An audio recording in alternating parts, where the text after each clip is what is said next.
आज 30/1/2026 बाबांकर महावाक्य मिठे बच्चे सारा कल्प भितर यह ही होची सर्वोत्तम कल्याणकारी संगम युग। सारा कल्प भितर यह ही होची सर्वोत्तम कल्याणकारी संगम युग। ए समय तुम पिला माने जोगरूपक साकारीन द्वारा सत प्रदान अर्थात मिठा होचु। ए समय आम मिठा केमती होचु जोगरूपक साकारीन द्वारा मिठा हो। साकारीन सब बेसी मिठा आम स्वभाव मध्य साकारीन पर केमती मिठा हम जोग कले जोग कले मनटा केते शांत लागे केते खुशी लागे केते आराम लागे किछि चिंता नाई किछि दायित्व नाई पूरा हल्का लागे। सब चिंता कार बाबांकर आमे बाबा हाथ रे कौन गोटे कुंडे हाँ आमे कुंडे बाबा जमदी नचेबे बाबा निमित्त हेले सेकेंड स्टेज फर्स्ट स्टेज होची कुंडे निमित्त हेले दायित्व नहीं करिया पड़छ। मु तो गोटे कुंडे बस बाबा जमदी नचेबे सेमदी नाचिबो ए कुंडे मु छी नाचिनी बाबा जमदी नचेबे ए कुंडेटा सेमदी नाचिबो किंतु नचिया वाला किए बाबा। एक कल्प पूर्वे जमीदी होता पुणी थे सेमती हो चिंता लगे कि कल्प पूर्वर सीन आउ थे रिपीट होले जोग कले ही ना ज्ञान चिंतन चलचे जोग न कले ज्ञान चिंतन भी चलुनी। ज्ञान चिंतन न चलले सब जमी भावुचे सेमती आगे भाविया ना सब कथार केमती हम कौन हम किए कर केतल हम एसब प्रश्न चिन्ह लगे से जोग जोग लगिले कौन क्या विषय बेसी संकल्प विकल्प चलियोनी आ बाबा याद रे आम रही पारे मन शांत रहिले पार्टी कथा मधुर बाहर ना कि मनटा अशांति हेले कौन आम डिस्टर्ब होइले आम पार्टर कथा डिस्टर्ब हो जाऊँगी से बाबा कहले जोग हूँ बेसी मिठा साकारीन परी मिठा कर दौर।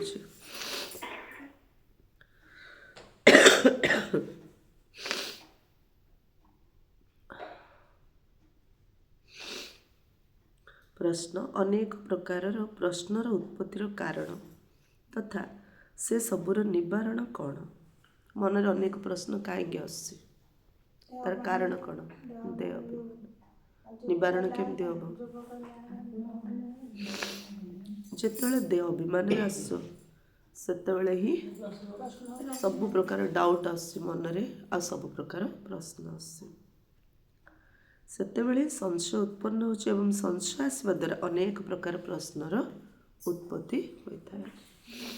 बाबा कहते मु तुम मानक जो कार्य देछि जहाँकि पतितरु पावन हो एवं अन्य मानक मध्य कराओ सर्वदा ए धंदार व्यस्त रहिले सबू प्रश्न समाप्त हो सब प्रश्न केतले समाप्त हो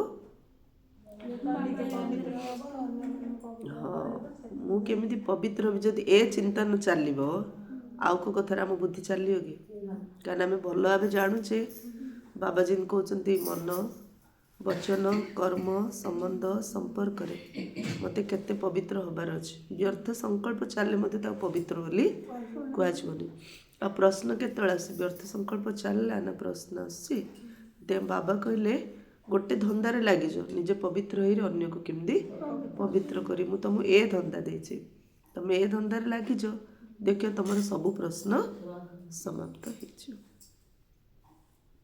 गीत अच्छी तुम्हें पाके हमने जहान पा लिया जमी तो जमी आसमान पा लिया। ओम शांति। मीठा मीठा आत्मिक संतान मैंने गीत शुणिले मीठा मीठा आत्मिक संतान बोली किए कहले एक निश्चित भाव आत्मार पिता परमात्मा ही कहीपर। मीठा मीठा संतान माने एवं सम्मुखें बसी एवं बाबा बहुत स्नेहर सहित बुझाऊँ परदिन प्रियतम बाबा काली मीठा बाबा आज बाबा बहुत स्नेहर सहित बुझाऊँ साकारीन परी आमको मीठा कर दौरान। एबे तुमने जानुछ जे सुख शांतिर दाता दुख हर्ता बाबा व्यतीत सारा दुनिया रे अन्य कौनसी मनुष्य होई परिबे नाही। अनुभव होउछि एमती मंदी भौणी अनुभव होउछि कौन अनुभव होउछि सुख शांतिर दाता दुख हर्ता कौनसी मनुष्य होई परिबो नाही। सेथिपाई समस्ते दुख समय बाबा को मन पकई आसुंती नहीं आम मन पकाउथिले मात्र सतरे भगवान सब दे पारे ए ज्ञान नथिला। बाबा आसिरी कहीं तुम मत एत मन पकाउछ ना मु जड़ेगा तुम सुख शांति दौची कल्प कल्प दौची तुम दुख हरण करुची से तुम समस्ते मत ही मन पकाउछ।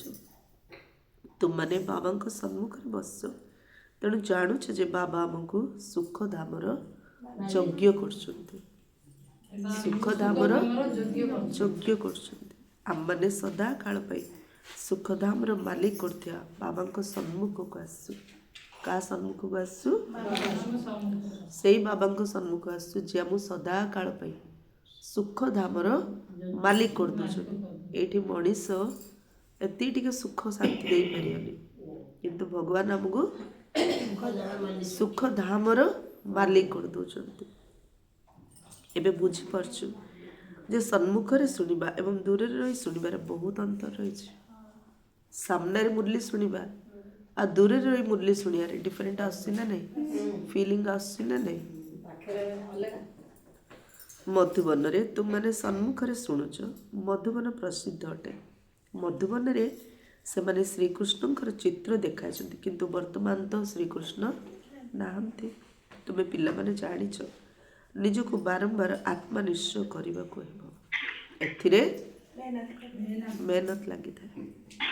निजको बारंबार आत्मनिश्चय करियार अछि एथिरे मेहनत लगी था। मु आत्मा बाबा ठार वर्षा नौछि बाबा सारा सृष्टि चक्र भितरे थरे मात्र आसुत। यह कल्पर कल्याणकारी संगम जुग यार नाम पुरुषोत्तम रखा जाइछि। यह संगम जुग अटे जो समय समस्त मनुष्य मात्र उत्तम होता। संगम जुगरे सब मनुष्य मात्र उत्तम होता कारण कराया वाला उत्तम किए शिव बाबा आसिले ही समस्त को उत्तम कर संगम जुग अटे जो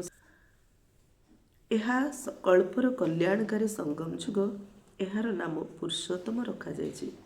यह संगम जुग अटे जो समय समस्त मनुष्य मात्र उत्तम होता।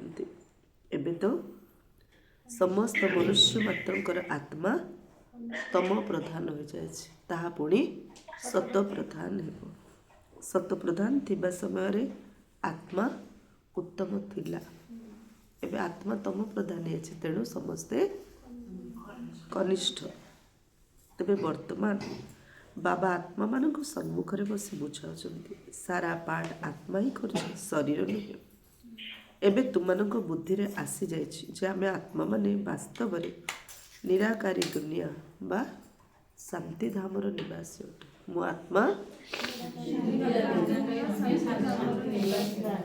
मु आत्मा शांति धामर निवासी। मु आत्मा निराकार निराकार दुनिया रो आसी। मु आत्मा शांत स्वरूप शांति धामर आसी।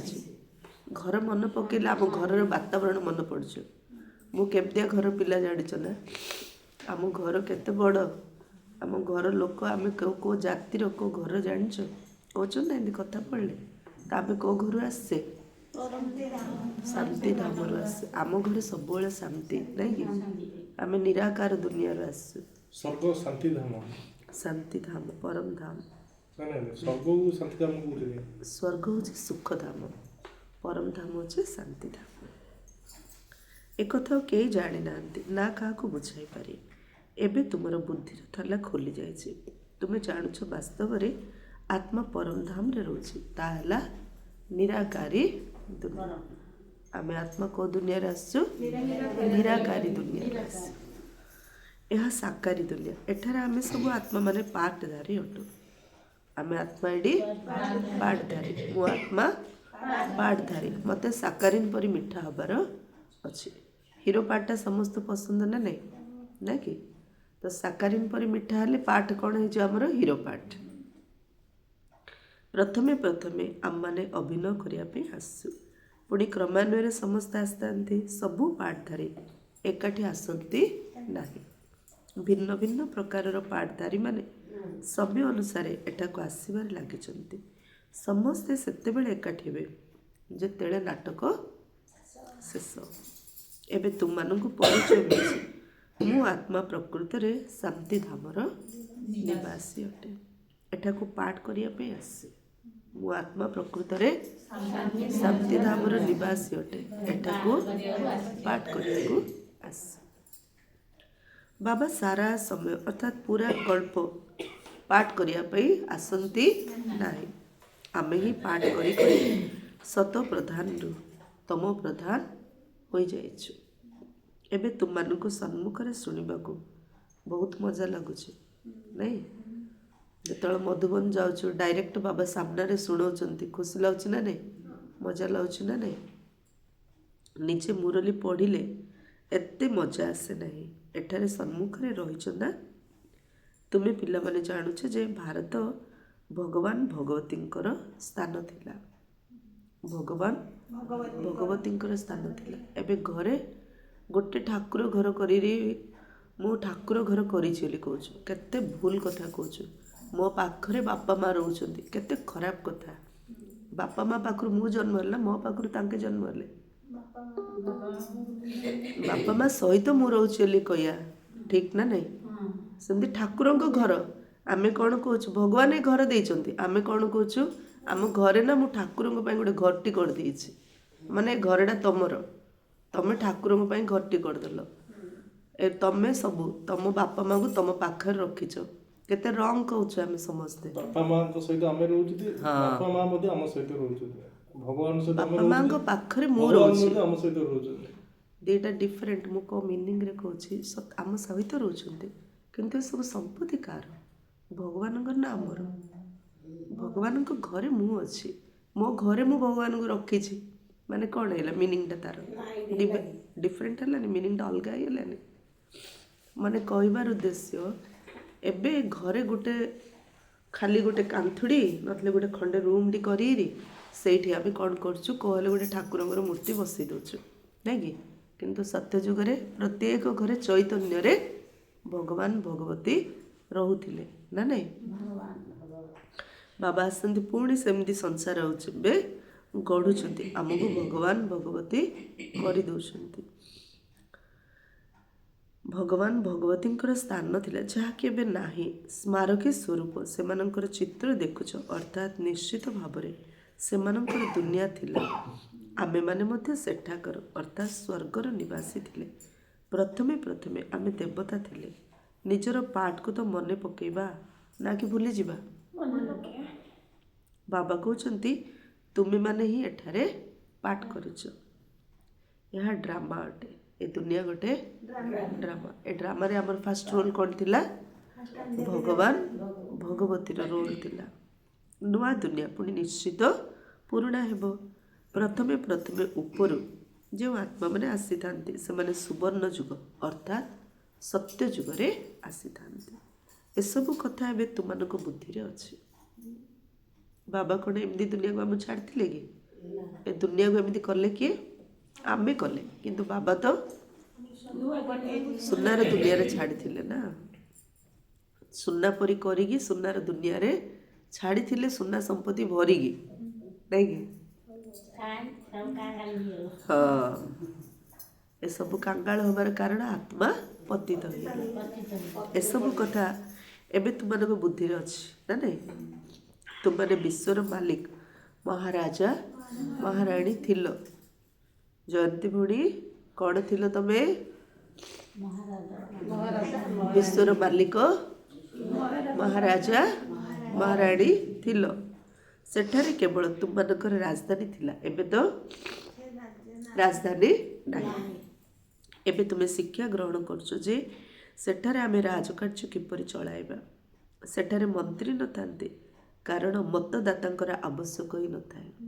ଏଇଠି ଇଲେକ୍ସନ୍ ନାଇଁ କି ସେଠି ଇଲେକ୍ସନ୍ ଅଛି କି ଇଲେକ୍ସନ୍ ନାଇଁ କି ସିଲେକ୍ସନ୍ ନାହିଁ ଏଇଠୁ ହିଁ ସିଲେକ୍ଟ ହେଇକିରି ଆମେ ସେଇଠିକି ଯାଉଛନ୍ତି ସେମାନେ ତ ଶ୍ରୀମତ ଦ୍ୱାରା ଶ୍ରେଷ୍ଠରୁ ଶ୍ରେଷ୍ଠ ହୋଇଯାଇଥାନ୍ତି ଏଇଠି ଯିଏ ଯେତେ ଶ୍ରୀମତରେ ଚାଲିବ ସେ ସେତେ ନୂଆ ଦୁନିଆରେ ମହାରାଜା ମହାରାଣୀ ହେବ ତେଣୁ ସେମାନଙ୍କୁ ଅନ୍ୟ କାହାଠାରୁ ମତ ନେବାର ଆବଶ୍ୟକତା ନଥାଏ ଏଇଠି ଯିଏ ମନମତ ପରମତରେ ଚାଲିବନି ବାବାର ଶ୍ରୀମତରେ ଚାଲିବ 21 ଜନ୍ମ ଯାଏ ତାକୁ ଆଉ କାହାର ମତ ନେବାର ଆବଶ୍ୟକ ପଡ଼ିବ ହିଁ ନାହିଁ ଯଦି କାହାଠାରୁ ମତ ନେଲେ ତେବେ ବୁଝିବାକୁ ହେବ ଯେ ତାଙ୍କର ବୁଦ୍ଧି ଦୁର୍ବଳ ଅଛି ଆମେ କ'ଣ ହେଲେ ଠିକ୍ରେ ଡେସିସନ୍ ନ ନେଇପାରିଲେ ନା କାହା ପଚାରୁଛେ ଏଇଟା କ'ଣ କରିବା ଏମିତି କରିବା ନା ସେମିତି କରିବା ଦୁର୍ବଳ ବୁଦ୍ଧି ଡେସିସନ୍ ପଚାରୁଛି ଅନ୍ୟକୁ ତ ସତ୍ୟଯୁଗର ଦେବତାମାନେ ବୁଦ୍ଧି ଶକ୍ତିଶାଳୀ ସେଥିପାଇଁ ସେମାନେ କାହାକୁ ପଚାରିବେନି ଏବେ ବାବାଙ୍କ ଠାରୁ ଯେଉଁ ଶ୍ରୀମତ ମିଳୁଛି ତାହା ସତ୍ୟଯୁଗରେ ମଧ୍ୟ କାୟମ ରହିବ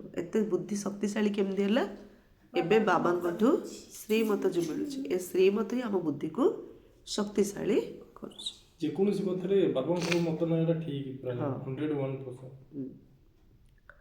ଏବେ ତୁମମାନେ ଜାଣୁଛ ପ୍ରଥମେ ନିଶ୍ଚିତ ଭାବରେ ଏହି ଦେବୀ ଦେବତାମାନଙ୍କ ରାଜ୍ୟ ଥିଲା ଏବେ ତୁମମାନଙ୍କର ଆତ୍ମା ସତେଜ ହେଉଛି ଏହି ଜ୍ଞାନ ପରମାତ୍ମାଙ୍କ ବ୍ୟତୀତ ଅନ୍ୟ କେହି ବି ଦେଇପାରିବେ ନାହିଁ ଏବେ ତୁମ ପିଲାମାନଙ୍କୁ ଦେହୀ ଅଭିମାନୀ ହେବାକୁ ପଡ଼ିବ କ'ଣ ହେବାର ଅଛି ଦେହୀ ଅଭିମାନୀ ହେବାକୁ ପଡ଼ିବ ଆଉ ଚଏସ୍ ନାହିଁ ଶାନ୍ତି ଧାମରୁ ଆସି ଏଠାରେ ତୁମମାନେ ବାଣୀରେ ଆସୁଛ କଥାବାର୍ତ୍ତା କରିବା ବିନା କର୍ମ ତ ହୋଇପାରିବ ନାହିଁ ଏହା ବହୁତ ବୁଝିବାର କଥା ଯେମିତି ବାବାଙ୍କ ଭିତରେ ସାରା ସୃଷ୍ଟିର ଜ୍ଞାନ ରହିଛି ସେମିତି ତୁମ ଆତ୍ମା ଭିତରେ ମଧ୍ୟ ଜ୍ଞାନ ରହିଛି ଆତ୍ମା କହୁଛି ମୁଁ ଗୋଟିଏ ଶରୀର ଛାଡ଼ି ସଂସ୍କାର ଅନୁସାରେ ପୁଣି ଅନ୍ୟ ଏକ ଶରୀର ଧାରଣ କରିଛି କେଉଁ ଅନୁସାରେ ଅନ୍ୟ ଶରୀର ଧାରଣ କରିଛି ସଂସ୍କାର ଅନୁସାରେ କହୁଛନ୍ତି କର୍ମ ଅନୁସାରେ କିନ୍ତୁ ଆକ୍ଚୁଆଲି ସଂସ୍କାର ଅନୁସାରେ ପରିବାର ମିଳୁଛି ସଂସ୍କାର ଅନୁସାରେ ଶରୀର ମିଳୁଛି ସଂସ୍କାର ଅନୁସାରେ ଆମେ ଯେଉଁ ଘରେ ପରିବାର ଜନ୍ମ ହେବା ସେ ବାତାବରଣ ସେମିତି ମିଳୁଛି ପୁନର୍ଜନ୍ମ ମଧ୍ୟ ନିଶ୍ଚିତ ହୋଇଥାଏ ଆତ୍ମାକୁ ଯାହା ବି ପାଠ ମିଳିଛି ତାହା କରି ଚାଲିଛି ସଂସ୍କାର ଅନୁସାରେ ପରବର୍ତ୍ତୀ ଜନ୍ମ ନେଇ ଚାଲିଛି ଆତ୍ମାର ପବିତ୍ରତାର ମାତ୍ରା ଦିନକୁ ଦିନ କମି କମି ଯାଉଛି ଏଠି ବଢ଼ୁଛି କି କମି ଯାଉଛି ପତିତ ଅକ୍ଷର ଦ୍ୱାପର ଯୁଗଠାରୁ ବ୍ୟବହାର କରାଯାଏ ତଥାପି ମଧ୍ୟ କିଛିଟା ଫରକ ନିଶ୍ଚିତ ପଡ଼ିଥାଏ ନୂଆ ଘର ତିଆରି କଲେ 1 ମାସ ପରେ ସେଥିରେ କିଛିଟା ଫରକ ତ ନିଶ୍ଚିତ ପଡ଼ିବ ଷ୍ଟାର୍ଟିଂରେ ଯେ ନୂଆ ଥିବ ଧୀରେ ଧୀରେ ସେଇଟା ତ ମାସେ ହେଲାଠୁ ଟିକେ ପୁରୁଣା ହେଇଯାଉଛି ଏବେ ତୁମେ ପିଲାମାନେ ଜାଣୁଛ ଯେ ବାବା ଆମକୁ ସମ୍ପତ୍ତି ଦେଉଛନ୍ତି ନାଇଁ କ'ଣ ଦେଉଛନ୍ତି ସମ୍ପତ୍ତି ବାବା କହୁଛନ୍ତି ମୁଁ ଆସେ ତୁମମାନଙ୍କୁ ସମ୍ପତ୍ତି ଦେବା ପାଇଁ ତେବେ ଯିଏ ଯେତେ ପୁରୁଷାର୍ଥ କରିବ ସେ ସେତେ ଉଚ୍ଚ ପଦ ପାଇବ ଯେତେ ଅଧିକ ସମ୍ପତ୍ତିର ମାଲିକ ସେ ସେତେ ଉଚ୍ଚ ପଦର ଅଧିକାରୀ ହେବ ବାବାଙ୍କ ପାଖରେ କୌଣସି ପ୍ରଭେଦ ନାହିଁ ବାବା ମୁହଁ ଦେଖି ଧନ ସମ୍ପତ୍ତି ଦେଉଛନ୍ତି ବାବାଙ୍କ ପାଖରେ କୌଣସି ପ୍ରଭେଦ ନାହିଁ ଯିଏ ଯେତେ ପୁରୁଷାର୍ଥ କରିବ ସେ ସେତେ ସମ୍ପତ୍ତି ନେବ ସେ ସେତେ ଉଚ୍ଚ ପଦ ପାଇବ ନିଜ ଉପରେ ଗାର ଟଣା ହେଇଗଲା ଟାଇମ୍ ଦିଆ ହେଇଗଲା ରନିଂ ରେସ୍ 1 2 3 ଷ୍ଟାର୍ଟ ଦୌଡ଼ ଯିଏ ଦୌଡ଼ିକି ଫାଷ୍ଟ ଛୁଇଁଦେଲା ସେ ଫାଷ୍ଟ ତାପରେ ଯିଏ ରହିଲା ତା ଅନୁସାରେ ନିଜ ନମ୍ବର ଆମେ ନାଇଁ କି ଅନ୍ତର ପାନ୍ତର କିଛି ନାହିଁ ବାବା କହୁଛନ୍ତି ମୁଁ ଆସି ତୁମମାନଙ୍କୁ ସମ୍ପତ୍ତି ଦେବା ପାଇଁ ତେବେ ଯିଏ ଯେତେ ପୁରୁଷାର୍ଥ କରିବ ସେତେ ଉଚ୍ଚ ପଦ ପାଇବ ବାବାଙ୍କ ପାଖରେ କୌଣସି ପ୍ରଭେଦ ନାହିଁ ବାବା ଜାଣିଛନ୍ତି ମୁଁ ଆତ୍ମାମାନଙ୍କୁ ପଢ଼ଉଛି ବାବା କାହାର ଚେହେରା ଦେଖୁନାହାନ୍ତି ବାବା ଜାଣିଛନ୍ତି ଆତ୍ମାମାନଙ୍କୁ ପଢ଼ଉଛନ୍ତି ବାବାଙ୍କ ଠାରୁ ସମ୍ପତ୍ତି ନେବାର ହକ୍ ଆତ୍ମାମାନଙ୍କର ଅଛି ଏଥିରେ ପୁରୁଷ ସ୍ତ୍ରୀର ଦୃଷ୍ଟି ନାହିଁ ଦୁନିଆରେ ପୁରୁଷ ପୁଅର ଅଧିକାର ନା ବାପାର ସମ୍ପତ୍ତି ଉପରେ ଝିଅର କ'ଣ ଅଧିକାର ଅଛି ବା ହୁଅ କି ନ ହୁଅ ନହେଲେ ମଧ୍ୟ କିଛି ଅଧିକାର ଲଢ଼େଇ ଝଗଡ଼ା କରି ନେବା କଥା ନା ପୁଅଟାକୁ ଯେମିତି ଅଧିକାର ସହିତ ଭାଗ ବଣ୍ଟା ହେଉଛି ସମାଜ ମିଶି ଦେଉଛି ଝିଅଟାକୁ ସେମିତି ଦେଉଛି କି କେସ୍ କର ଲଢ଼େଇ କର ଝଗଡ଼ା କର ନେବ କିନ୍ତୁ ଅଧିକାର ପୁଅମାନଙ୍କର କିନ୍ତୁ ବାବା ଆଗରେ ନା ପୁରୁଷ ନା ସ୍ତ୍ରୀ ଯିଏ ପୁରୁଷାର୍ଥ କରିବ ସିଏ ଉଚ୍ଚ ପଦ ହଁ ତୁମମାନେ ସମସ୍ତେ ସନ୍ତାନ ଅଟ। ଏବେ ବାବାଙ୍କ ଠାରୁ ବର୍ଷା ନେଉଛ।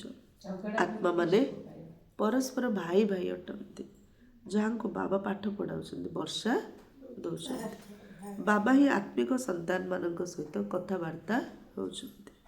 ହେ ମୋର ଗେଲା ମିଠା ଶିଖିଲା ଦେ ସନ୍ତାନ ମାନେ, ତୁମମାନେ ବହୁତ ସମୟ ହେବ ଅଭିନୟ କରି କରି ଏବେ ପୁନର୍ବାର ଆସି ମୋ ସହିତ ମିଶୁଛ ନିଜର ସମ୍ପତ୍ତି ନେବା ପାଇଁ।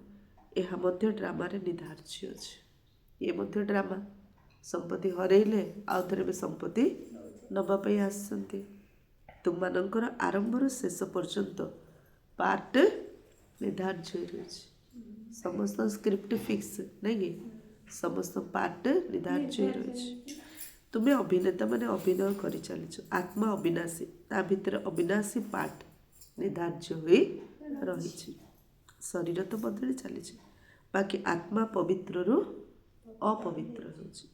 ସତ୍ୟ ଯୁଗରେ ଆତ୍ମା ପବିତ୍ର ଥିଲା, ଏବେ ପତିତ ହୋଇଯାଇଛି। ଏହାକୁ କୁହାଯାଏ ପତିତ ଦୁନିଆ। ଯେତେବେଳେ ଦେବତାମାନଙ୍କ ରାଜ୍ୟ ଥିଲା ସେତେବେଳେ ନିର୍ବିକାରୀ ଦୁନିଆ ଥିଲା, ଯାହାକି ଦିନକୁ ଦିନ ଯଦି ଏବେ ନାହିଁ। ପତିତ ସଂଖ୍ୟା ବଢି ବଢି ଚାଲିଛି, ହଁ, ହେଲେ ଆତ୍ମା ପତିତ ହେଇଯାଉଛି। ପତିତ ପବିତ୍ର ହେଲେ ହିଁ ସ୍ୱର୍ଗକୁ ଯାଇପାରିବ। ହଁ, ତାହେଲେ କେମିତି ସମ୍ଭବ? ଯୋଗ କର। ସେଇଥିପାଇଁ ବାବା କହୁଛନ୍ତି ଯୋଗ କର।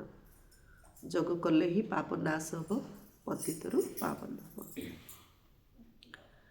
ଯେତେବେଳେ ଦେବତାମାନଙ୍କ ରାଜ୍ୟ ଥିଲା ସେତେବେଳେ ନିର୍ବିକାରୀ ଦୁନିଆ ଥିଲା, ଯାହାକି ଏବେ ନାହିଁ।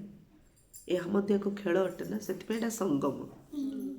କଳିଯୁଗରେ ପତିତମାନଙ୍କର ସଂଖ୍ୟା ବଢ଼ି ବଢ଼ି ଚାଲିଛି, ତେଣୁ ବାବା ଆସନ୍ତି ଏବେ ସଙ୍ଗମ ଯୁଗ ସ୍ଥାପନ କରୁଛନ୍ତି। ସେଇଟା ପତିତ ବଢ଼ି ବଢ଼ି ଚାଲିଛନ୍ତି, ଏଇଟା ଆତ୍ମାମାନେ ପବିତ୍ର ହେବା ପାଇଁ ପୁରୁଷାର୍ଥ କରୁଛନ୍ତି। ପତିତ ଆତ୍ମାମାନଙ୍କର ସଂସାରର ନଷ୍ଟ ହେବ, ପବିତ୍ର ଆତ୍ମାମାନଙ୍କର ସଂସାରର ପୁନର୍ସ୍ଥାପନା ଏବେ ହେବ। ଏହା ମଧ୍ୟ ଏକ ଖେଳ ଅଟେ ନା, ନୂଆ ଦୁନିଆରୁ ପୁରୁଣା ଦୁନିଆ, ପୁରୁଣା ଦୁନିଆରୁ ପୁଣି ନୂଆ ଦୁନିଆ। ଏବେ ସୁଖଧାମର ସ୍ଥାପନା ହେଉଛି, ବାକି ସବୁ ଆତ୍ମାମାନେ ମୁକ୍ତିଧାମରେ ରହିବେ। ଏବେ ବେହଦର ନାଟକ ଶେଷ ହେବାକୁ ଯାଉଛି। ସବୁ ଆତ୍ମାମାନେ କେମିତି ଘରକୁ ଯିବେ? କେଉଁ ପ୍ରକାର? ମଶା ମାଛି ସଦୃଶ୍ୟ ଘରକୁ ଫେରିଯିବେ, ନାଇଁ କି? ମଶା ମାଛି ତା ଇଚ୍ଛାରେ ଜୀବନ କି? ମଶା ମାଛିର କାମ ସେ ମଇଳା ଉପରେ ବସିବ, ନାଇଁ କି? ଆଉ ମଣିଷ ପାଖକୁ ଆସିଲେ ମରିବ ସିଏ, ନାଇଁ କି? ବାସ୍ ସେମିତି ଯେ ବିକାରର ମଇଳା ଉପରେ ବସୁଛି, ଯେ ବିକାରର ମଇଳା ଉପରେ ବସୁଛି, ବିକାରକୁ ଛାଡ଼ୁନି, ସେ କେମିତି ଯିବ ପରମ ଧାମକୁ? ମଛା ମାଛି ପରି ମାଡ଼ ଖାଇକିରି ମରିବ ସିଏ। କେତେ ଲୋକ ଜନ୍ମ ହେଉଛନ୍ତି ଦୁନିଆରେ, ମଛା ମାଛି ପରି ଜନ୍ମ ହେଉଛନ୍ତି, ମଛା ମାଛି ପରି ମରିଯାଉଛନ୍ତି, ନା ନାହିଁ? କିନ୍ତୁ ଯାର କର୍ମ ମହାନ, ଯିଏ କିଛି କରିଛି ସମାଜ ପାଇଁ, ତାର ମୂର୍ତ୍ତି କରିକିରି, ତାର ମହିମା କରିକିରି, ତାର ଜୟନ୍ତୀ ପାଳନ କରୁଛନ୍ତି, ଆଉ ସମସ୍ତଙ୍କ ପାଇଁ ତା ନାଁରେ ଶିକ୍ଷା ଦେଉଛନ୍ତି, ତାକୁ ଅନୁକରଣ କର ବୋଲି କହୁଛନ୍ତି। ବାକି ସବୁ ମଛା ମାଛି ପରି ଆସୁଛନ୍ତି, ମଛା ମାଛି ପରି ଯାଉଛନ୍ତି। ସବୁ ଆତ୍ମାମାନେ ମଶା ମାଛି ସଦୃଶ ଘରକୁ ଫେରିଯିବେ। ଏହି ସମୟରେ କେହି ବି ଆତ୍ମା ଯଦି ପରମଧାମରୁ ଆସୁଛି, ତେବେ ତାର କି ମୂଲ୍ୟ ହେବ? ସରିଲାଣି ଡ୍ରାମା। ହିରୋ ହିରୋଇନ୍ ମାନେ କ'ଣ ଡ୍ରାମାର, ଷ୍ଟୋରିର, ସିନେମାର ଷ୍ଟାର୍ଟିଂରୁ ରହୁଛନ୍ତି। ଏବେ ବି ପରମ ଧାମରୁ ଆତ୍ମାମାନେ ଆସୁଛନ୍ତି, ହଁ, ଲାଷ୍ଟ ଯାଇ ଆସିବେ। ମୂଲ୍ୟ ସେମାନଙ୍କର ରହିଛି ଯେଉଁମାନେ ପ୍ରଥମେ ପ୍ରଥମେ ନୂଆ ଦୁନିଆରେ ଆସୁଛନ୍ତି। ଆମେ ଯାହାକୁ ଦେଖୁଛୁ ବହୁତ ସୁନ୍ଦର ଥାଉଛନ୍ତି, ଭଲ ସମ୍ପତ୍ତି ଥାଉଛି, ଆଉ ଭଲ ଗୁଣ ଥାଉଛି, ଆହୁରି ଭଲ ଭକ୍ତି ମଧ୍ୟ କରୁଛନ୍ତି। ସେ ମଣିଷଟା ଦେଖିଲେ ଭଗବାନ ଭଳିଆ ଲାଗୁଛି। ଏମିତି ଯେଉଁ ଫ୍ରେଶ୍ ଆତ୍ମାମାନେ, ସେମାନେ ବାରେ ସବୁ ଥିବ। ଏବେ ସେ ଗୋଟେ ଜନ୍ମରେ ଆଗା ତାଙ୍କର 3ଟା ଷ୍ଟେଜ୍ କ୍ରସ୍ କରିକି ପଳେଇବେ, ସତପ୍ରଧାନ, ରଜପ୍ରଧାନ, ତମପ୍ରଧାନ। ତୁମମାନେ ଜାଣିଛ ଯେ ନୂଆ ଦୁନିଆ ଥିଲା, ତାହା ଏବେ ପୁରୁଣା ହୋଇଯାଇଛି। ନୂଆ ଦୁନିଆରେ ଆମେ ଦେବୀ ଦେବତା ଥିଲୁ, ସେଠାରେ ଦୁଃଖର ନାମ ଗନ୍ଧ ନଥିଲା, ନାଁ ନଥିଲା କି ତାର ଗନ୍ଧ ମଧ୍ୟ ନଥିଲା। ଏଠାରେ ତ ଅସରନ୍ତି ଦୁଃଖ ରହିଛି, ଦୁଃଖର ଗନ୍ଧ ସେଠି ନଥିଲା, ଏଇଠି ଦୁଃଖ ହିଁ ଦୁଃଖ, ଅସରନ୍ତି ଦୁଃଖ। ଏ ଦୁଃଖ ସରିବାର ନାଁ ହିଁ ନଉନି। ସେଥିପାଇଁ ବାବା ଆସି ଦୁଃଖର ଦୁନିଆରୁ ମୁକ୍ତ କରୁଛନ୍ତି। ପ୍ରଥମେ ଦୁଃଖ ଦୁନିଆରୁ ଆମକୁ ମୁକ୍ତ କରୁଛନ୍ତି। ए पुराणा दुनिया बदलिब निश्चित। तुमने बुझुछ जे आमे निश्चित सत्य जुगर मालिक थिले। पुणी 84 जन्म पर एहीपरि होई जाइछ। एबे पुणी बाबा कहउछन्ति मते स्मरण करिले तुमे माने मते स्मरण करले तुमे माने पुणी स्वर्गर मालिक हब। स्मरण करिया माने बाबांको नाम नेबा मने पके भक्ति मार्ग जोड़ा जो माला जपिया ताके माला जपिए नाम नेबे। आमे ना माला जपिए ना नाम नबा। बास तुम बापा माँ जी मन पकोच भाई भौणी सांगसाथी जी मन पकोच बाबांको सर्व संबंध रे मन पके बास। तेणु आमे काहेकि निजको आत्मा भावी बाबांको स्मरण न करिबा नहीं कि किछि तो परिश्रम करिया पड़ियो ना। राज्यपथ पाइबा कौन सहज कथा कि तेणु बाबांको स्मरण करने को नहीं कि यह मध्य मायार चमत्कार अटे जहाँकि बारंबार तुमको भूले दूचे। बाबा भूले दूचे भूली जाती मन ना पड़ुनी ये हूँ मायार चमत्कार। सबू जानूँ बुझुचु। काली बाबा कौन कहते जोग यात्रा नुह तुम तो जोग गोटे युद्ध हो जाइए नहीं। एडे जोग कला आड़ू सियाड़े आखि बंद हो जाए जोग कला आड़ू सियाड़े बुद्धि पलाऊ सियाड़े जोग कला सियाड़े मन धाऊँची एडे जोग कला आड़ू संस्कार गोटे बाहर बाहरी पड़ुची मैंने केते युद्ध लगी माया सहित। ये हूँ मायार बड़ चमत्कार जे बाबा को भूले दूची। से उपाय बाहर करिया दरकार। माया जमी तार चमत्कार देखुची आमे मध्य आमर उपाय बाहर करे कौन कले आमे जोग करि पारिया। जे जल्दी खाइबो जल्दी सोइबो तार तो से गोटे उपाय बाहर कला मते कि देले जोग करियार अछि। जे कम खाइबो से गोटे उपाय बाहर कला मते जोग करियार अछि। जे बेसी कथबार्ता हबनी से गोटे उपाय बाहर कला माने बेसी कथबार्ता ले जोग लागुनी। एक्चुअली कौन कले मोर जोग लगे कि कले मोर जीवन दिनचर्या मोर जोग लगे तार उपाय माया जी उपाय बाहर कर कौन कले आर बुद्धि भगवान सहित लगियोनी से आमे उपाय बाहर करियार अछि कौन कले मोर बाबा सहित जोग लागिबो। से उपाय बाहर करिया दरकार। एमिति नुहे जे मोर होई गले जोग लगे जो मु तो बाबा जान देली आ बाबार तो हेली आ कौन दरकार एमती कि तेबे पुरुषार्थ करिबा कौन दरकार मु तो बाबार हेली आ पुरुषार्थ करिया कौन दरकार ना। जे पर्यंत बंचिच से पर्यंत पुरुषार्थ करने को हेबो ज्ञान अमृत पान करने को हेबो। एक कथा मते जानिछ जे एहा हमर प्रथम जन्म हमर अंतिम जन्म। तेणु ए शरीर स्मृति को भूली देही अभिमानी हेबाकू पड़ियो। देह देह देह देह जोगरे कौन करछु स्थिर होइकी बसछु। गीत बाजिले कि जोग म्यूजिक बाजिले लक्ष्मी बाबा कौन कले म्यूजिक बाजिले हलिले जोग ना।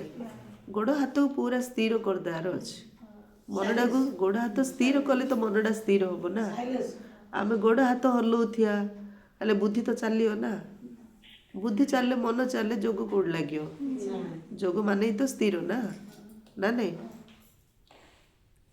से मैंने निज शरीर कष्ट दौरान गोटे गोड़े छिड़ा हे आम बाबा कष्ट दौना बोले हलचल हलचल हेले कि जोग लगे शरीर हलचल है जाए मनर स्थिरता केबे आसबनी। से बाबा कहले ए शरीर स्मृति को भूली देही अभिमानी हेबाकू पड़ो नहीं कि कम से कम दिन में टिके गोटे अल्प समय मुझे स्थिर होगी बसबी एटा प्रैक्टिस करिया पर जोग लगे मनर जोग पर लगे देहर जोगटा फास्ट लग खाली मु स्थिर होगी मो निश्वास उपर मु ध्यान देवी। आम तो बाबा शिखे मो आत्मा ज्योति बिंदु ब्रुकुटी मझे अच्छी सहज प्रैक्टिस शिखे ना ना किसी तो कष्ट ना ना आमर।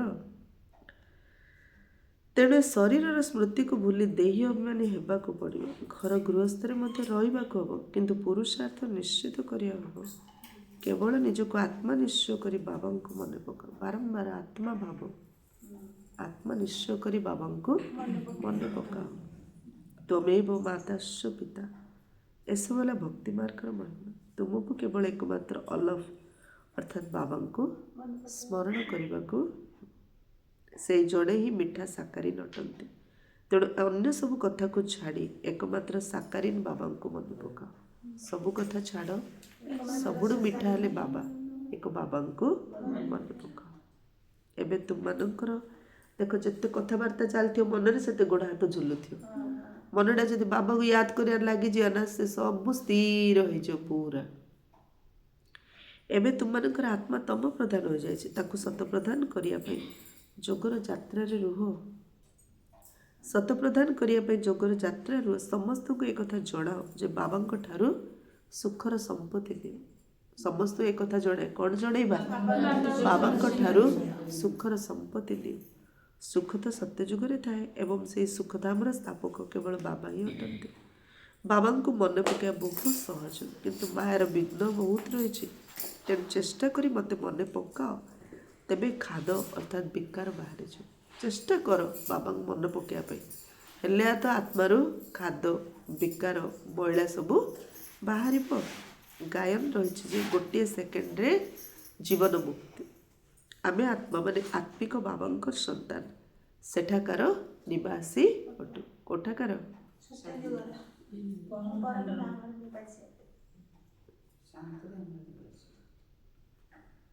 ପୁଣି ଆମକୁ ନିଜର ପାଠର ପୁନରାବୃତ୍ତି କରିବାକୁ ହେବ। ଏ ଡ୍ରାମା ଭିତରେ ସବୁଠାରୁ ଅଧିକ ପାଠ ଆମର ରହିଛି। ସୁଖ ମଧ୍ୟ ସବୁଠାରୁ ଅଧିକ ଆମକୁ ମିଳିବ। ବାବା କହୁଛନ୍ତି ତୁମର ଦେବୀ ଦେବତା ଧର୍ମ ବହୁତ ସୁଖଦାୟୀ ଅଟେ। ବାକି ସମସ୍ତେ ଶାନ୍ତି ଧାମକୁ ଅଟୋମେଟିକ୍ ଅର୍ଥାତ୍ ଆପେ ଆପେ ନିଜର ହିସାବ କିତାବ ଯୁକ୍ତ କରି ଚାଲିଯିବେ। ସମସ୍ତେ ନିଜ ନିଜର ହିସାବ କିତାବ ଯୁକ୍ତ କରିକି ଯିବେ, ଏମିତି କିଏ ପଳେଇବନି। ଶାନ୍ତି ଧାମକୁ ଯିବା ପାଇଁ ସମସ୍ତଙ୍କୁ ହିସାବ କିତାବ ଯୁକ୍ତ କରିକି ଯିବାକୁ ପଡ଼ିବ। ଏହାର ଅଧିକ ବିସ୍ତାରକୁ ଆମେ କାହିଁକି ଯିବା? ହିସାବ କିତାବ ଯୁକ୍ତ ମାନେ ଯୁକ୍ତ, ତାର ବେଶୀ ବିସ୍ତାର କରିବା ଅନାବଶ୍ୟକ।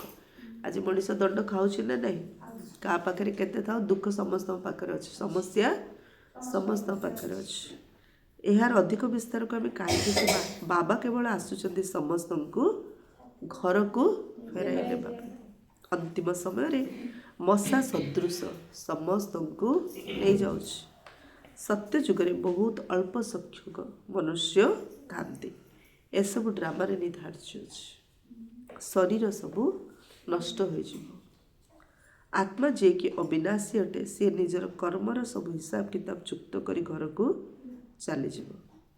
ଆତ୍ମା ଅବିନାଶୀ, ସେ ନିଜର କର୍ମର ସବୁ ହିସାବ କିତାବ ଯୁକ୍ତ କରି ଘରକୁ ଚାଲିଯିବ। ଏମିତି ନୁହେଁ ଯେ ଆତ୍ମା ନିଆଁରେ ପଡ଼ିଗଲେ ପବିତ୍ର ହୋଇଯିବ। ଆତ୍ମାକୁ ତ ଯୋଗ ଅଗ୍ନି ଦ୍ୱାରା ହିଁ ପବିତ୍ର ହେବାକୁ ପଡ଼ିବ। ଆତ୍ମାକୁ ଯୋଗ ଅଗ୍ନି ଦ୍ୱାରା ହିଁ ପବିତ୍ର ହେବାକୁ ପଡ଼ିବ। ଏହା ଯୋଗ ଅଗ୍ନି ଅଟେ।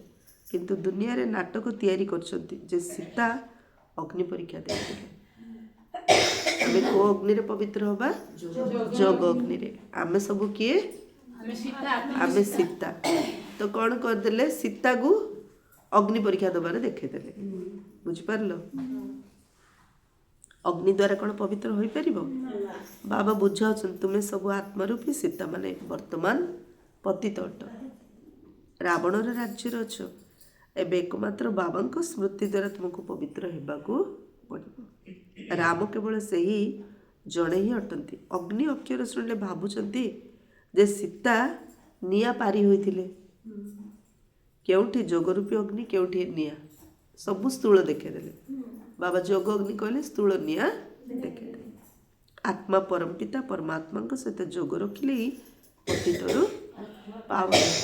ଦୁନିଆରେ ପତିତ ପୁଣିଆ ବଢ଼ି ବଢ଼ି ଚାଲିଛି। କାହିଁକି? ସାର୍ ଭଗବାନଙ୍କୁ ଜାଣୁନାହାନ୍ତି। ଆମେ ପତିତରେ ପାବନ ହେଉଛୁ କାହିଁକି? ଆମେ ବାବାଙ୍କୁ ଜାଣିକି ତାଙ୍କ ସହିତ ବୁଦ୍ଧି ଯୋଗ ଯୋଡ଼ୁଛୁ। ତେବେ ଏଥିରେ ରାତି ଦିନର ଫରକ ରହିଛି ନା? ଏ ନର୍କ ଦୁନିଆରେ ସବୁ ଆତ୍ମାରୂପୀ ସୀତାମାନେ ରାବଣର ଜେଲରେ ଶୋକ ବାଟିକାରେ ଅଛନ୍ତି। ଏଠାକାର ସୁଖକୁ ତ କାକ ବିଷ୍ଠା ସହିତ ତୁଳନା କରାଯାଇଛି। ଏ ସଂସାରର ସୁଖ ହେଉଛି କାକ ବିଷ୍ଠା ସମାନ। କାରଣ କାଉ ଝାଡ଼ା ଫେରିଲେ ଦୂରରୁ ଦେଖିଲେ କ'ଣ ଲାଗୁଛି? ରୂପା ପରି ସାଇନିଂ ମାରୁଛି। ପାଖକୁ ଯାଇ ଦେଖିଲେ ଗୋଟେ ତ କାଉ ଝାଡ଼ା। ସେମିତି ସଂସାରର ସୁଖ ଦୂରରୁ ପୁରା ସୁନା ରୂପା ପରି ଚମକୁଛି, ନାଇଁ କି ପାଖକୁ ଗଲା ଆଡ଼କୁ କାଉ ବିଷ୍ଠା ପରି ନାଇଁ ଏ ସଂସାରର ସୁଖ ସେମିତି। ସ୍ୱର୍ଗରେ ତ ଅସରନ୍ତି ସୁଖ ରହିଛି।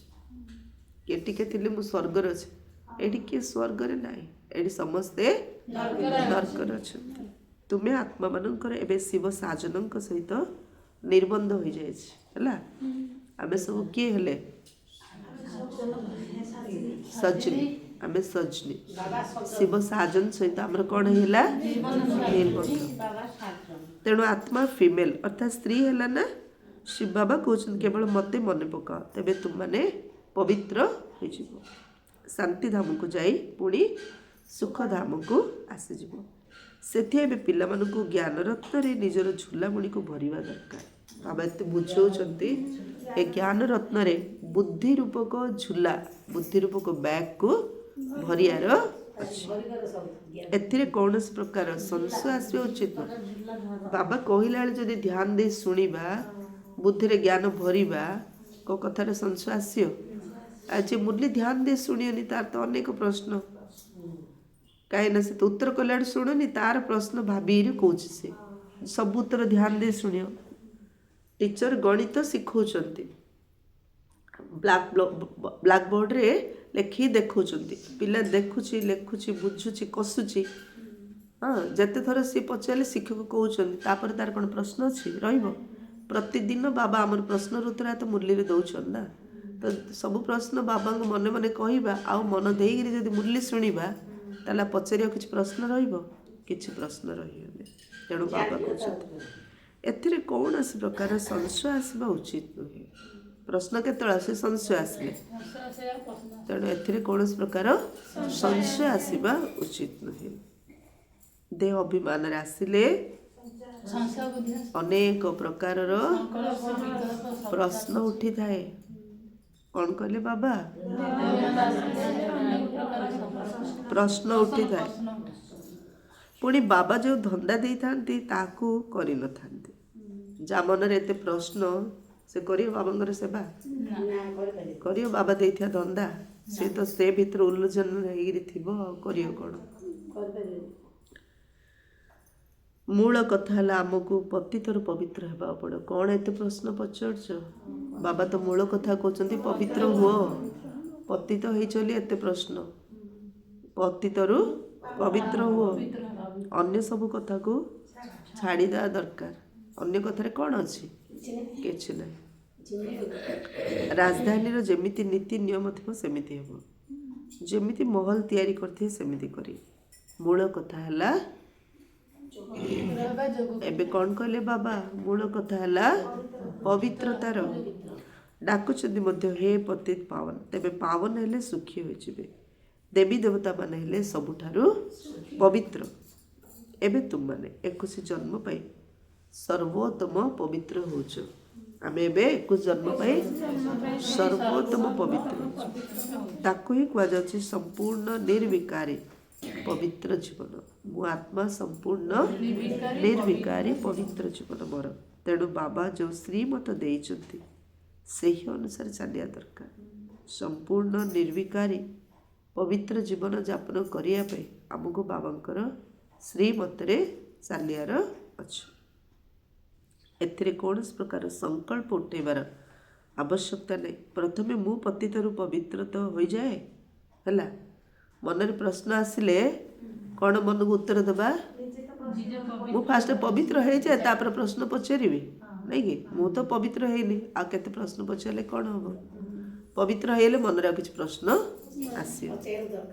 ବାସ୍ ଡାକୁଛନ୍ତି ହେ ପତିତ ପାବନ, କିନ୍ତୁ କିଛି ବି ବୁଝୁନାହାନ୍ତି। ଏକଥା ମଧ୍ୟ ଜାଣିନାହାନ୍ତି ଯେ ପତିତ ପାବନ କିଏ। ଏହା ହେଲା ପତିତ ଦୁନିଆ, ତାହା ହେଲା ପାବନ ଦୁନିଆ। ମୁଖ୍ୟ କଥା ହେଉଛି ପାବନ କିପରି ହେବ ଏବଂ କିଏ କରିବ, ଏ ସମ୍ବନ୍ଧରେ କେହି କିଛି ବି ଜାଣିନାହାନ୍ତି। ସେମାନେ ପତିତ ପାବନ କରି ଡାକୁଛନ୍ତି, କିନ୍ତୁ ଯଦି କହିବ ତୁମେ ପତିତ ତେବେ ବିଗିଡ଼ିଯିବେ।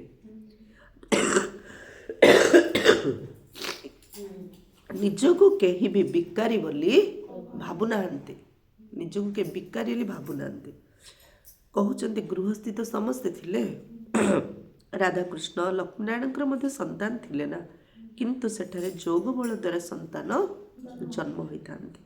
एकथा भूली जाइछन्ति ताकू निर्विकारी दुनिया स्वर्ग कुहाଯାए ताहा ହେଲା ଶିବାଳ। बाबा कहते पतित दुनिया रे जड़े भी पवित्र नाहांती। एई बाबा तो पिता शिक्षक एवं सद्गुरु अटंती जे कि समस्त को सद्गति देइथांती। सेमान तो गोटे गुरु चलीगले पुणी तांको पुत्र को गुरु को आसन में बसाई देइथांती नहीं गुरु मरीले गुरुंगर पुओ गदी रे बसे ए गुरु शिव बाबा सद्गुरु आसले तांको जगह एडिके नहीं पारियो ना तेबे से किपरि सद्गति को नहीं जाई परिबे। समस्तंकर सद्गति दाता तो जड़े ही अटंती। सत्य जुगरे केवल देवी देवता माने रहे सद्गति मिलिगला तो जहाँ सद्गति मिलছে ସେଇମାନେ सत्य जुगरे रहे बाकी सब परम धाम रे बाकी एते सब आत्मा माने शांति धाम को चली जिवे एई रावण राज्य मुक्ति पाई जिवे। बाबा समस्त को पवित्र करिकी नहीं जिवे समस्त नेबे किंतु पवित्र करिकी नेबे। पवित्र पुणी तुरंत कहीं पतित हुअन्ति क्रमान्वये तलक तलक आसता नहीं कि छोटर फटी नहीं कि बुढ़ा ही आउछि कि टाइम लगुच ना नहीं छोट पिलाटा बुढ़ा हवा टाइम लगुच ना हाँ गछटा मध्य छोटरू बड़ टाइम लगुच ना टाइम लगुच सेमती पतितरू पवित्र हवा टाइम लगुच पवित्ररू पतित हवा टाइम लगुच क्रमान्वये तलक तलक आसी थांती। सत प्रधान सत रज तम एबे एबे चौरा एबे 84 जन्मर चक्रर ज्ञान तुम मानक बुद्धि रे अछि अर्थात 32 घर आम बुद्धि रे ज्ञान आसीगला माने आमे समस्त पई कोन हेले लाइट हाउस। ये चक्र किपरि घुरुची ए ज्ञान द्वारा तुम्हें जानीगल एबे तुमको अन्य समस्त को रास्ता बताइबाकू हेबो। समस्ते नौ काटती तुम्हें रास्ता बताइबला नाउरिया के बाबा रास्ता बताइबला आमे सब के पायलट बाबा कहले आमे सब पायलट नाउरिया को तो पायलट कुआउची नहीं कि समस्त को कह तुम ए शांति धाम सुख धाम को मन पकाओ आम पायलट ही समस्त कौन कहिया शांति धाम को सुख धाम को मन पकाओ कली जुग दुख धाम को भूली जाओ। एक कथा ए संदेश समस्त को दबार अच्छी से शांति धाम को सुख धाम को मन पकाओ कली जुग को दुख धाम को भूली जाओ। अच्छा मीठे मीठे सिखिले थे बच्चों प्रति माता पिता बाप दादा का याद प्यार और गुड मॉर्निंग। रूहानी बाप की रूहानी बच्चों को नमस्ते। हम रूहानी बच्चों की रूहानी बाप दादा को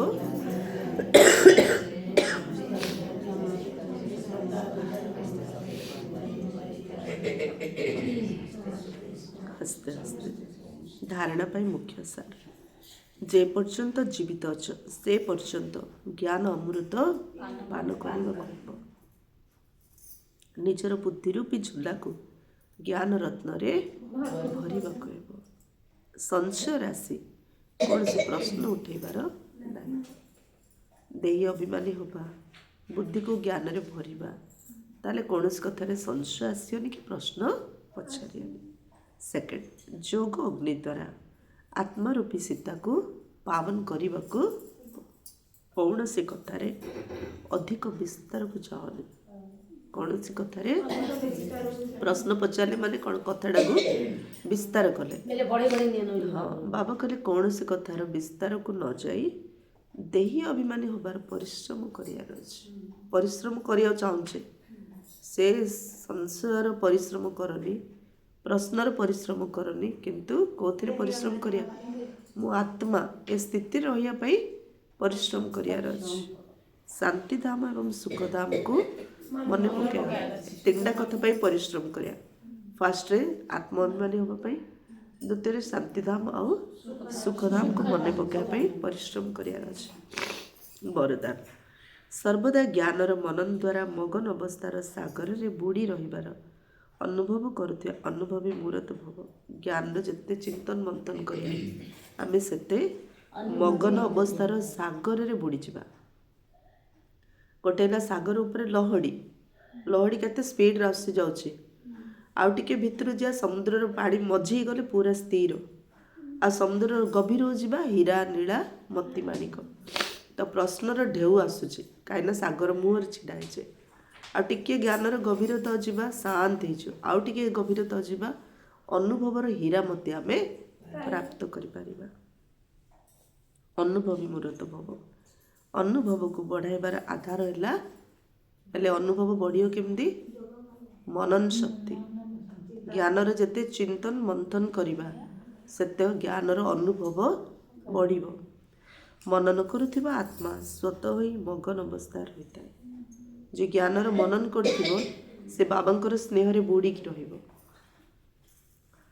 एवं मगन अवस्था जोग लगे पड़ न था जे बाबार स्नेह रे बुड़ी जीवो ताको जोग लगे पड़ियो कि ना मेहनत करने पड़ी न थाए तेबे मगनर अर्थ है स्नेहर सागर रे एकाकार हो जा माने बाबा जमी स्नेहर सागर मत सेमती स्नेहर स्वरूप हो जार अच्छे जहाँकि कहीं अलग करें ना तेणु मेहनत कर मुक्त हुआ सागर संतान अट तेणु अनुभवर पोखरी रे बुड़ पकाओनी किंतु सागर सहित एकाकार हो जाओ तेबे कह अनुभवी मूर्त सागर संतान होगी बाबा कहले पोखरी रे कहीं बुड़ पकाउछ सागर संतान सागर रे बुड़ पकाओ ना ताले मास्टर सागर हो अनुभवी मूर्त हो।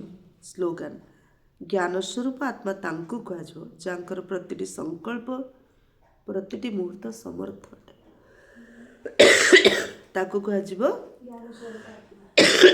ज्ञान स्वरूप जार प्रत्येक संकल्प समर्थ प्रत्येक सेकेंड समर्थ अव्यक्त इशारा अव्यक्त मासरे बंधन मुक्त होई जीवन मुक्त स्थितिर अनुभव कर जदि कौन भी स्वभाव संस्कार व्यक्ति अथवा वैभवर बंधन निज आड़ को आकर्षित करुच्ची तेबे बाबांकर स्मृतिर आकर्षण सर्वदा रही पारिबो नाही तो दुनिया आकर्षण नतले बाबांकर आकर्षण तेबे कर्मातीत हेबा अर्थ है समस्त कर्मबंधन मुक्त बा न्यारा होई प्रकृति द्वारा निमित्त मात्र कर्म कराइबा तेणु एभली न्यारा हेबार पुरुषार्थ बारंबार करुता सहजरे एवं स्वतः भाव ए अनुभूति हो जे कर्म करिबा वाला कर्म इंद्रिय गुड़िक एवं कराइबा वाला आत्मा दुहे अलग ही अटंती कर्म करिया वाला कर्म इंद्रिय अलग कराइबा वाला मो आत्मा अलग। अच्छा ओम शांति।